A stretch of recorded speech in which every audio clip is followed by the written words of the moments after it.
Hello दोस्तों, कैसे हैं आप लोग। उम्मीद है कि आप लोग अच्छे होंगे।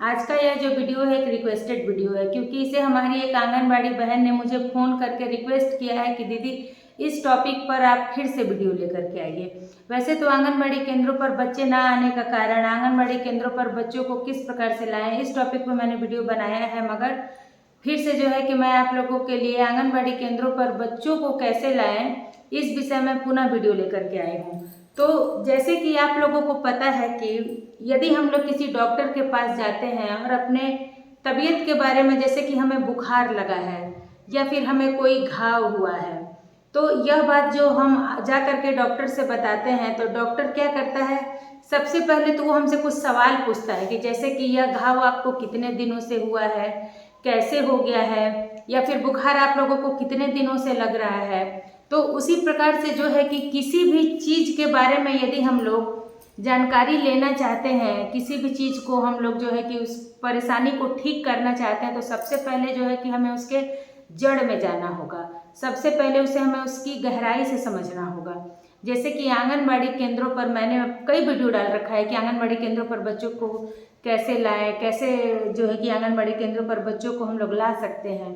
लेकिन हर एक आंगनबाड़ी केंद्र की स्थिति एक जैसी नहीं होती है, या जो है कि मैं ये कहूँ कि हर एक आंगनबाड़ी केंद्रों पर जो है कि बच्चे, पॉपुलेशन, वहाँ का माहौल एक जैसा नहीं होता। तो सबसे पहले तो आप ये समझिए कि आपका जो है कि वहाँ का माहौल कैसा है, आपके वहाँ के स्थानीय लोग कैसे हैं, तो उस अनुसार हम लोग को काम करना होगा। ठीक है, आज मैं आप लोगों को बताऊंगी कि सबसे पहले आंगनबाड़ी केंद्रों पर हमें जो है कि वहाँ के लोगों को समझना होगा। तो लोगों को समझने के लिए हमें क्या करना होगा, जैसे कि हम लोग आंगनबाड़ी केंद्र पर आ रहे हैं, ठीक है, हमने अपने सहायिका को भेजा बच्चों को बुला करके लाने के लिए। जब सहायिका गांव के लोगों के घर पे जा रही हैं, लाभार्थी के घर पे जा रही हैं, तो उनसे लाभार्थी कह क्या रहे हैं, इस बात को हमें सबसे पहले नोटिस करना है। यानी कि उसकी सबसे निचली सतह, उसके गहराई में जाना है कि उस अभिभावक का हमारे सहायिका को या हमें उत्तर क्या दिया जा रहा है। जैसे कि हमने कहा कि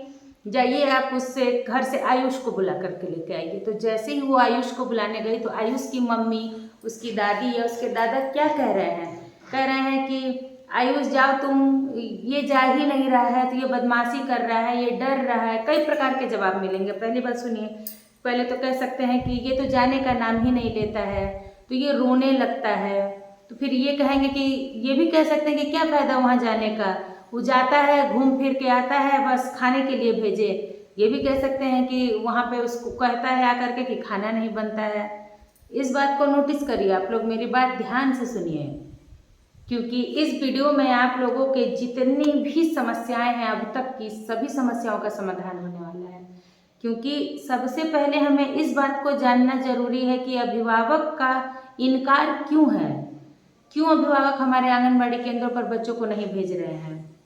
इस बात को समझना है कि उनका जवाब क्या हो रहा है। और एक के सिर्फ जवाब से हमें निष्कर्ष नहीं निकाल लेना है कि इस व्यक्ति ने, आयुष के पापा ने ऐसा कह दिया तो हर घर का वही है। नहीं, हमें कम से कम 5, 7, 10 घरों का जो है कि सभी का निचोड़ निकाल करके और खुद स्वयं बैठ करके हमें समझना है, स्वयं बैठ करके हमें सोचना है कि बच्चे ना आने का मुख्य रीज़न क्या है।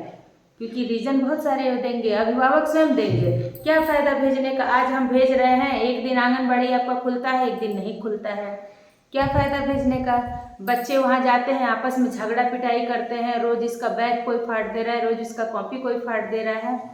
तो हमें इन सभी बारीकियों को जो है कि ध्यान में रखना है और सुधार करना है। क्योंकि आपने सुना होगा, निंदक नियरे राखिए आंगन कुटी छबाए, बिन पानी बिन साबुना निर्मल करे सुबह।